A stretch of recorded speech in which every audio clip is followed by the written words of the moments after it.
Okay. Good morning, David. Good morning, Mark. Good morning.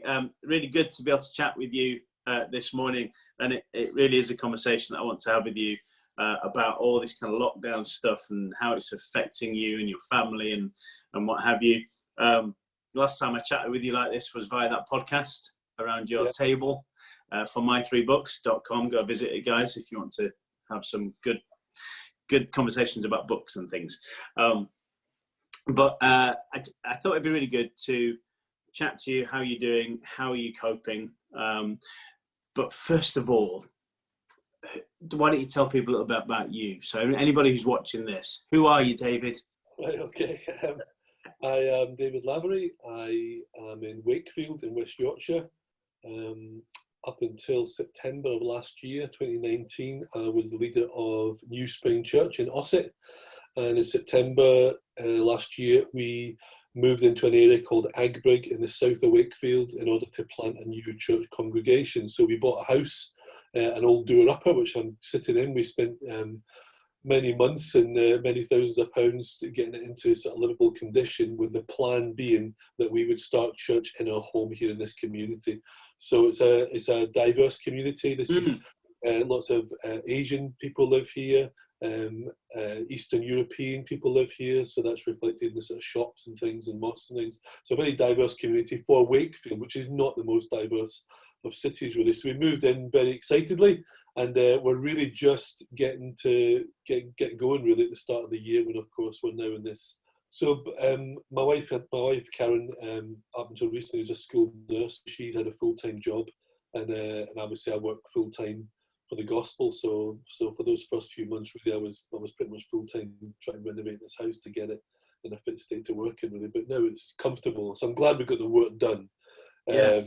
Before this happened, really, because of course there's no tradesmen working now, are there, really? So it would have been. That's true.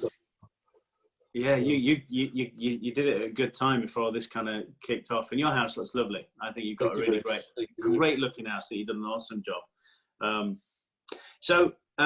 The community that you're in is, like you say, it's kind of it's an ethnic minority kind of community, immigrants, that kind of stuff.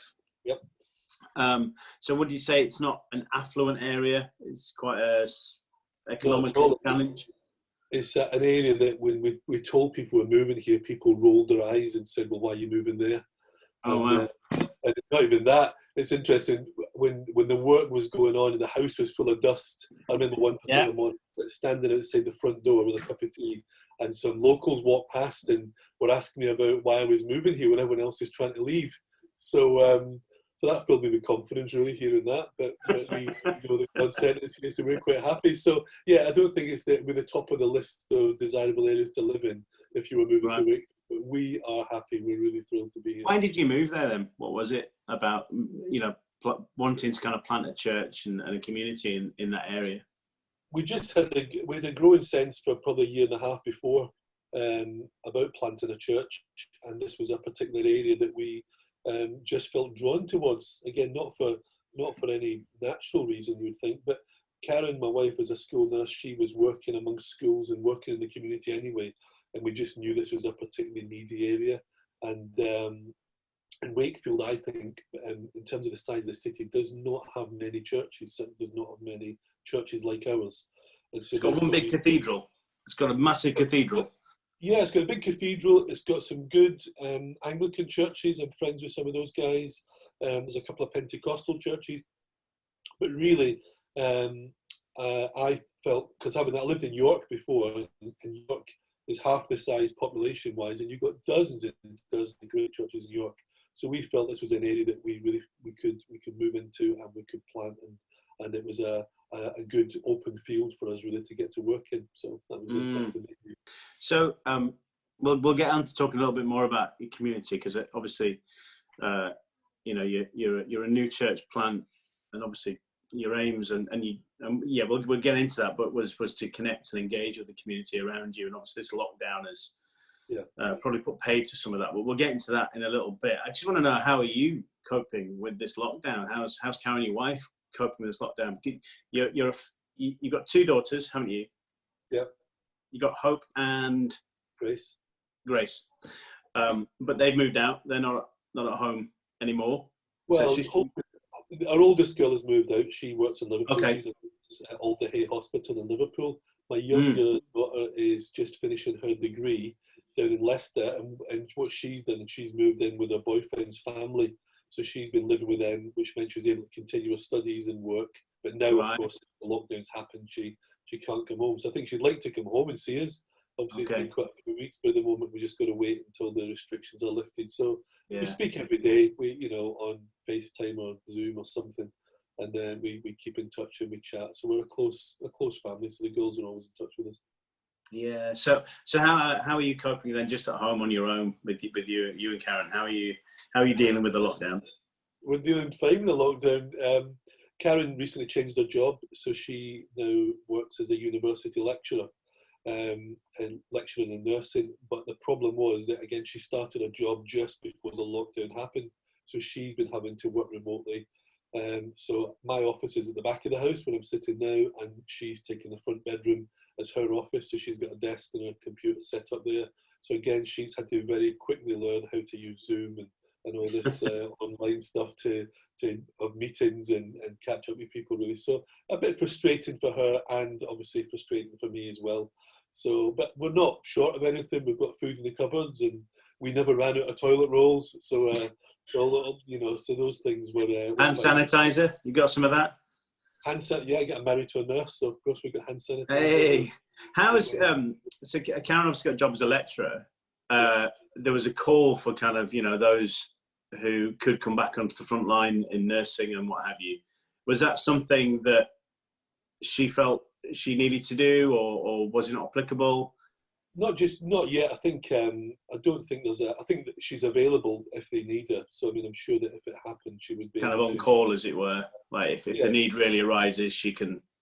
Yeah, she's not been in frontline ward nursing for probably 10 years now. So Sure. but yeah, she's prepared to go back if they call her. But so far, they haven't called. And of course, her job, because she's a lecturer in nursing, she's actually supporting nurses that are actually on there. So it's not that she's completely disconnected. She is still. Yeah. Her influence is actually going to create a generation of nurses, or help bring through a generation of nurses. So it's not just her. Here's a question that came to my mind, and it's something that people have, I know in kind of like the church leadership circles that I've been in, has been kind of talked about. And obviously nurses, doctors, delivery drivers, dustbin men, care workers, shop workers, they're kind of classed as key workers that keep kind of the country turning. Some of the conversations that I've had have been about whether ministers of the faith, vicars, pastors, are they key workers? Are they people who should really continue to be out there and engaging with the community, knocking on doors and standing far apart? What are your thoughts on that, David? I think that's a very good question. I think it very much depends. I mean, one of my other roles, apart from leading my sort of church plant, is that I'm a chaplain for West Yorkshire Police as well. And again, just started in that role, but we're having to do again stuff online. So we've got to be available to speak and counsel and just uphold and support people that are in frontline jobs as well. So I think I believe, I don't know, I wouldn't put it in the same scale as nursing, of course, but I do think there's a role there to be available to help people and talk them through and support them as they're going through crises, because of course there are people dying at the moment. People can't have proper funerals for loved ones. Yeah, it's a traumatic time for so many people, and it does appear to me anyway, from what I'm seeing and what I'm hearing, that people are asking the big questions about life. I think there is an opportunity now to speak to people and share the gospel and talk about those things that maybe people don't think about. I think we've realised in this crisis how fragile life is, how fragile our society is in one sense, that this little bug can cause such chaos and potentially could lead us into another recession and those kind of things. I think people are asking big questions, and we've got to be there to have the answer. Are people still asking? I mean, I've got my own views on this, but I'm curious, obviously, for yours. Are people asking the question, why does God allow suffering? Or actually, at this moment in time, like you've alluded to there, are people asking, well, actually, what's next? Because mortality has suddenly become a very real thing. What are your thoughts on that? People have been asking me directly, because at the moment my church group is quite small. Excuse me, because we're a church plant, really. Not so far. I think I've been speaking to neighbours. I've been trying to keep in touch with my own sort of community, and just try to be friendly and supportive, and be as helpful as I possibly can. Yeah, nobody's said to me so far, why is God letting this happen? I mean, those are things I'm seeing that are happening online, and I think there are. I read recently. I read in one of the newspapers that three main Christian leaders in the UK, or three main religious leaders in the UK, the Archbishop of Canterbury, the chief rabbi, and the head of the Catholic Church, were asked that question. And according to the paper anyway, they did not have a good answer as to where God is in it all. And I believe that God is in it. I believe that there is things that are going on. And I think for me, well, you know yourself, people always like to blame God for everything that goes wrong and never thank him for what goes right. And I think there's an opportunity to actually say, no, God is in this. God is not that God is the cause of all this, but God is in this with us. And he's a good God. We have to stand up for the goodness of God in this, really. And, yeah, that's my view anyway. So yeah. I mean, it's funny, isn't it, how people want to blame God that don't actually believe in him. So it's there's something in that as well. You talked about kind of let's talk about your church community, because it is a small, obviously, church community, because you've just kind of planted out. And so before all this kind of kicked off, you were all meeting around, I imagine, your dinner table regularly. How many are in or have connected so far with Resurrection Church? That's the name of the church, isn't it? Well, our initial group, just 6 of us that came from New Spring in Ossett. So 2 other couples came with Karen and I. And again, for the first few months while the house renovation was going on, we would just meet together, having meals together. And Karen and I were kind of working on the house. And then we felt we really managed to get started properly and officially in January. We got a website, and you start things to start to advertise your meetings. And our role at the moment has been trying to reach out to communities, so to make connections in communities. So Karen and I do different things. Police chaplaincy, one of the things for me, in order just to start to connect with people. So we're at the very early stages of that. So from a pastoral point of view, my group is quite easy to look after. Like I say, you can 2 phone calls, and we can keep in touch. But what we have done is we have reconnected with New Spring, our mother church where we came from, and we're kind of joining with them at the moment to do some stuff together on a Sunday. They have a prayer meeting on a Wednesday night online, and we're joining with them in their prayer meeting as well. So we're just at the moment, it doesn't feel as if we've really been released to get started, because it's almost like we've been pulled back into where we were before. Really.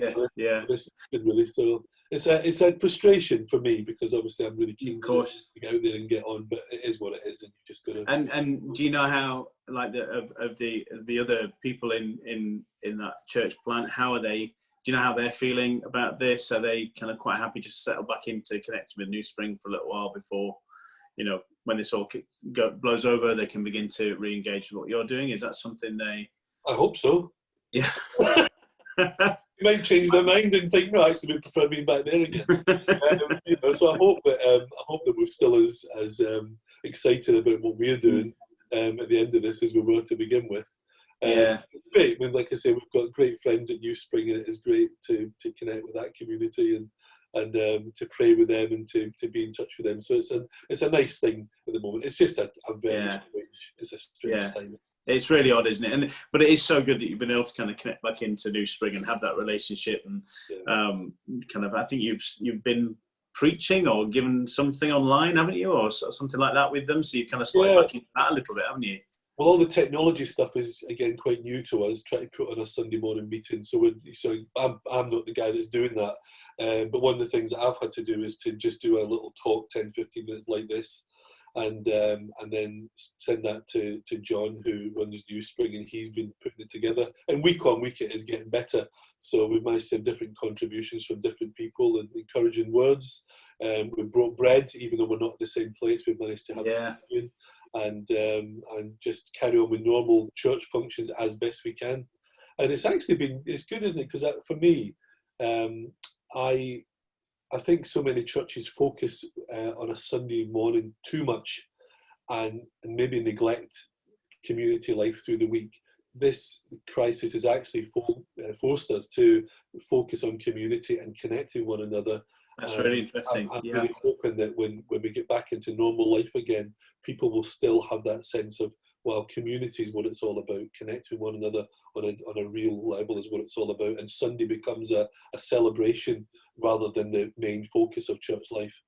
How do you think we can, how do you think people can keep themselves in that, how can they remember what that was like then? So if people are realizing actually they have a community that's not just about meeting on a Sunday morning, but it's out of that.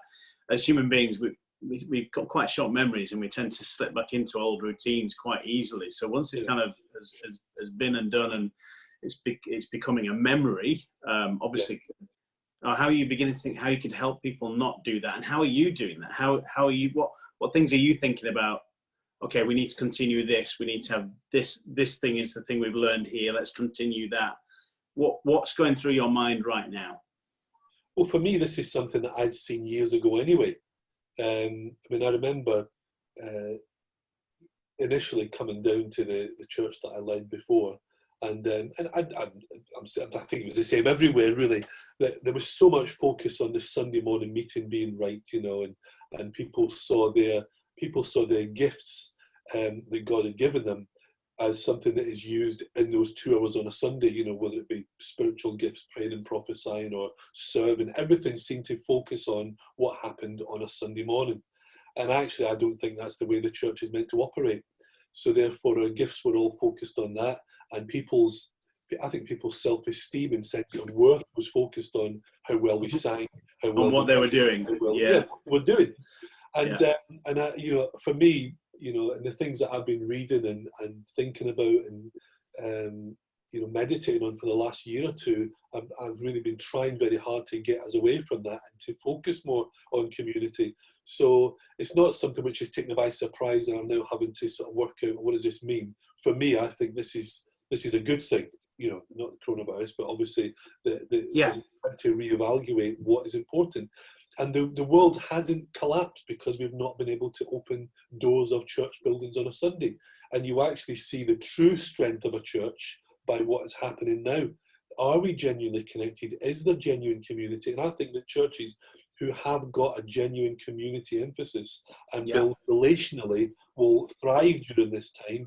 And churches that are focused on doing stuff like Sunday event are going to struggle, because they're going to have to reevaluate. So for me, it's not a bad thing. I think it's actually a good thing, and I'm hoping that the lessons we've learned in this are actually going to stand us in good stead. For example, you know, your own devotional life now becomes more important, doesn't it? Because you can't rely so much on, I'm just going to turn up on a Sunday and that's the only time I read my Bible, that's the only time I pray. Now, because you're spending so much time alone or just in the company of family, I think, myself included, I'm finding a real depth and strength coming to my own devotional life. And I'm actually enjoying my reading, my quiet time more, because of course I've got nothing else that I can really be doing at the moment. So I'm hoping that this is going to strengthen people's roots in God during this time as well. Why do you think that? Why do you I'm not disagreeing on a personal level. I actually certainly think it's really helped me in my own devotional time. But why do you think that might be something that others might do? Because we've got the internet, we've got YouTube, and obviously all the churches are online now, just, you know, streaming their services every Sunday and what have you. So you could, in some sense, continue that Sunday thing by just watching churches from around the world. So what makes you think there's, or is it just there's a hope that people are being more devotional and not just getting sucked into watching a YouTube sermon after a YouTube sermon? Do you understand what I mean? Oh yeah, absolutely. You've got there was people that sat at home and watched YouTube sermons anyway before this happened, wasn't there? Sure. People Yeah. that had their own life was watching, Christian television channels and watching things on YouTube anyway. There are some people you think will I hate to use the old term backsliding, but will actually just just kind of veg almost and not make any progress at all. But I'm hoping that those of us that have got a genuine love for God and a heart to make progress will actually find their relationship with God deepened in this time, and not that will actually be forced in a good way to actually really draw on God more and more. So yeah, I'm not saying it's going to be the same for everyone, but certainly my hope is that people are going to realise what's important and what the focus should be. Can I just? Yeah, go for it. It's interesting because I've read a lot about the persecuted church in places like China, and of course when Christian leaders were arrested and locked up, and the churches were dispersed and they weren't allowed to meet, that's when you actually saw the strength of the church emerge. And of course, the Chinese underground church is one of the largest and fastest growing churches in the world because people have had to really press into God more and more and focus on the relationship with Him and focus on community, because of course they can't do Sunday events in the way that we can so easily. I've read that. I've read a few books about the persecuted church, the underground church in China, and two books in particular, both written by well, I don't know if his first or his second name. It was known as Brother Yun. Oh yeah. So the Heavenly Man, I think, was the first book he did, and he tells stories of I don't know whether it's him or somebody he knows. I think it was him being so grateful if they came across just one page of scripture, just like that is the thing. It was like gold dust in their hands. It was like so precious because they weren't allowed it. They weren't allowed to know anything of Christianity and its doctrines and its scripture. And so that was so precious. And clearly for us in the West, we've got Bibles coming out of our ears, haven't we? They're on our phones, they're on our bookshelves. And so there's a real sense in those countries with the persecuted church that this thing is precious. And I guess my hope is that people have suddenly realized how precious relationships are and how precious community is. I've certainly learned how much more I value that community than probably I did previously. I think we're all probably guilty of in a little way of taking some things for granted. And so this has really helped us, I think, really kind of focus on what we do and how we're doing it. I just want to show you this. I'm going to show it to the camera, but I won't kind of hold it too long. It's that there. It's a meme that's going around, and I'll read what it says. It's got kind of the classic devil character on one side and the classic God character on the other side, and they're looking over the globe, and the devil says, "With COVID-19, I closed your churches." And God says, on the contrary, I just opened one up in every home. Yeah. What do you think about that? Is there truth to that? Because I'm seeing it everywhere. You get these memes that then just suddenly erupt and then they disappear after a little while. But people seem to be really holding on to that. What do you think about that? Is there some truths in that? I think that's absolutely true. I think persecution, right from the very early church in Acts, has always caused an explosion of growth and an explosion of life. I think naturally as human beings, when we're told we can't, then we make it more, doesn't it? So we can be so contrary. Yeah, absolutely. I think that's sometimes that's a good thing, and sometimes that's not such a good thing. But I do believe that's the case. I do believe that this is a form of not persecution, because I know that the government is not persecuting us, but it's one of those times when we're under pressure, and of course, when we're under pressure, what is what's inside that comes out, and I think what's going to come out of this will be some good stuff for the church. I really believe that. Really positive. Yeah. Really good. I agree. So obviously within all that, you've talked a little bit about your faith and your devotional time you feel has kind of increased or it's become more focused. I don't know how you want to kind of phrase that. Do you want to just talk a little bit more about that? Because I'm intrigued. Do you have a stronger faith now? Has it been changed some way? Do you look at things differently? Talk to me about that. There's lots I could say about that. We were, Karen and I were chatting on Sunday when we had our walk, and I think she was quoting Joyce Meyer, who said, You know, we are human beings, not human doings. And for somebody like me who likes to be busy, likes to be occupied, likes to, you know, a full diary and lots of things to be getting on with, this is really frustrating for me too. Your diary just emptied. Absolutely. Yeah. I mean, really, you know, that's a hard thing, really. So, Yeah. so that side of my character has been kind of taking a little bit of a battering. So, of course, what do you do in those times? You think, well, I'm not going to waste this time. I want to come out of it better than I came into it. So, so apart from trying to do I've got some online courses that I'm looking at doing, and some things, some training. I'm trying to, you know, come out better in that way. But I think, and you've written your blog, haven't you, as well? You had a blog which you kind of reinvigorated yourself. started, yeah, not blogged for about 4 or 5 years. I thought I'll start to do that because I really enjoy writing, and you know, I'm an avid notebook person. I'm always sort of writing things. It's like, well, I'll start to do that if I've got something that I feel is worth saying, then I'll start to do that again. What's the blog address, David? What is it? Just davidlavery.org. So there you go. Everybody go visit davidlavery.org. Yeah, so things like that really, but also for me, I'm not. I do wake up every time I go to sleep. I always wake up in the morning, usually about 6:30, and so I've just been getting up, going downstairs, and just been trying to improve my prayer life, get more reading done, pick some good books, some that I've not read and some that I've read before that really inspired me before, and again, just trying to build my own faith and, you know, be strong. What would be, so that's helping you, what would you say to other people at this time? What would be an encouraging thing that they could be doing to help their faith and for them to grow? What would you say to them, David? Again, just make the most of the time, you know, because all of us, I can't think of any person I know who doesn't want to have a better prayer life. It's one thing that the matter. 100% agree. Yeah. I want a better prayer life. So I think trying to have some kind of routine in your day where I'm saying that for the next hour, I'm just going to sit, I'm going to wait on God, I'm going to pray. And I found some patterns of prayer to be really good. You know, one of the ones that I really love is the prayer of examine, you know, that one, St. Ignatius. So you can find wow. One of those. That's one of the things I love to do. Just again, it's a reflection, and another. I think I've got it here. Yeah, go on. My books. I just read recently this book here. Both my wife and I read this one. Is Pete Greig. I know that's How to Pray. How to Pray. It's on my Kindle. It's ready to be read.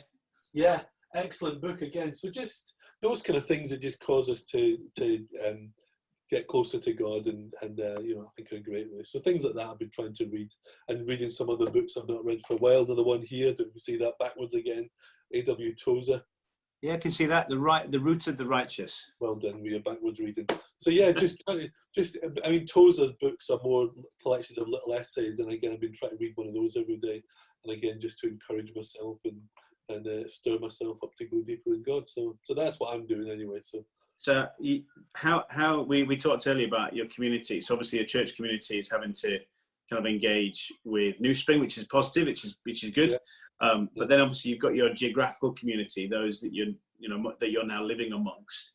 And I know that you were taking some great strides in connecting with that community, weren't you, before kind of everything hit, and getting to know neighbours. Were you part of a WhatsApp group as well? Am I imagining somebody else? There's a neighbourhood WhatsApp group here, which is fantastic, and people are getting really pulled together. So are you still? Is that kind of a one way that you're all still connected then? Yeah. So we know what's going on, and we're aware of any particular needs. So you know, we're looking out for neighbours. So within the WhatsApp group, any particular needs in the community are being sort of highlighted and pointed out, and the community is trying to sort of pull together to sort some things out. So, for example, and I wasn't involved in this, but this is just something that's been going on. The local food bank, I think, was running short of carrier bags and certain items of food, and so they contacted the community WhatsApp group, and again, people rallied together and were able just to meet those needs. So, and again, these are not just Christians that are meeting these needs. This is just local people of all faiths and none that are pulling together. So that's been really good. For me personally, it's just been great to get to know my neighbours on all sides when there's more time to chat to them. The family next door to us that have just moved in have not got much of a garden, but they've got 3 small children. So we've opened our garden up so they can get out there and the kids can go play in our bit of space. Awesome.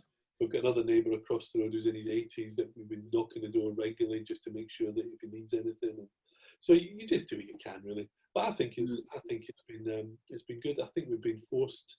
It's almost like we've got an excuse, haven't we? We've got an excuse to knock on someone's door, whereas maybe before it would have been, would have felt a little bit awkward doing it. Now we can legitimately say, I'm David, I'm just across the road. Is there anything I can do for you? I want to emphasise that point because, when you first move into an area like we did here, in the area of Leeds that we're in, which again is socio-economically not a great area. It's not all bad, but it's not like Adel or other places. When you first move in, you've got an opportunity. You've got a window of opportunity, haven't you, to engage and connect with your neighbours. Say hello, introduce yourself. You've got an excuse. But once you kind of bedded in for a little while, and if you haven't done that, or if you haven't maintained that connection, it kind of gets a bit awkward, doesn't it? For some people who outward and gregarious, it's never a bad time. They'll always knock on a door. But for most of us who are normal, it can get a bit weird, and you don't want people to think you're a bit weird and what have you. We have been given an opportunity right now where, like you just said, it's absolutely acceptable to knock on the door, take a few steps back, and just reintroduce yourself and offer help. In your circumstance, though, obviously they must all be aware that you're a pastor of a church and you're kind of trying to form a church community in that area. Do you offer to pray for people? Is that something that's acceptable? And have you? And what's the response been like? Well, wherever you can. I've not had an opportunity to pray for my neighbours yet. Part of the fact is you can't even get close to them, can you? Yeah. In that sense, really. No, at the moment it's just a case of doing good and sharing and showing the kindness of God, with a view that hopefully when this comes to an end, there'll be further opportunities to get to know people. I mean, I think I'm excited at the possibility. I'm thinking of now, what can we do when this comes to an end? I'm thinking we could have a neighbourhood barbecue, we could have a street party, there's so many things we could do. Yeah. To actually celebrate the fact that this is over, couldn't we? Which, so I'm always trying to think, well, how can we do something so that when this season comes to an end, we don't just go back to life as normal. We actually build some strong relationships. Is that something you think you would like to initiate yourself? You're not just going to wait for somebody else to do that, but actually you'll go, do you know what? I think the local WhatsApp group gives a great opportunity to do something along, because it's quite a long street and it's got shops and mosques and all sorts of things. So I think we could do something bigger in the community. But from a personal point of view, I would love just to invite my neighbours, my immediate neighbours, and I've got 5 houses here that I've really started to get to know well over the last month or so. I think it'd be great if we did something together and had some food and had a chance just to have a laugh and really get to know each other. Because at the moment I'm talking to my neighbours across a fence or from behind the garden gate. So that's you get to know people better that way. It's a bit weird, isn't it? I'm going to wrap up now, David. It's been so good to chat to you and stuff. You may have already kind of covered this anyway, so you might be repeating yourself, but if it's worth repeating, then it's worth repeating. But let me ask you this final question. Has God been saying anything to you about this time that you feel is actually important enough to share to a wider audience? I think that, I know you used a little cartoon about Satan before, you had a little thing that you showed earlier on. Satan's plan and strategy is always to cause division.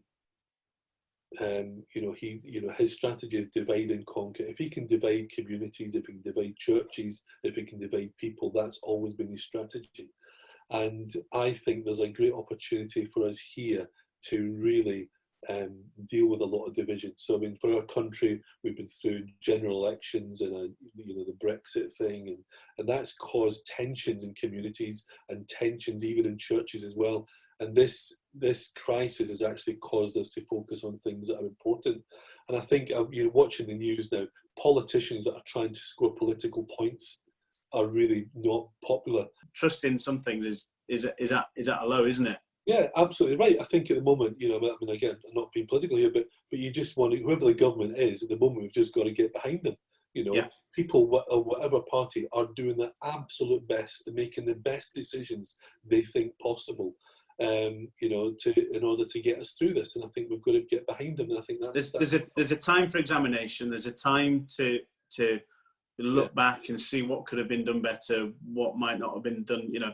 But that's not now, is it? Now is the time, like you said, is to pull together and not to be divided, which was your point, wasn't it? And that's my point. And I think that through this process, through this crisis, it does give us an opportunity to really come together and again focus on what is important.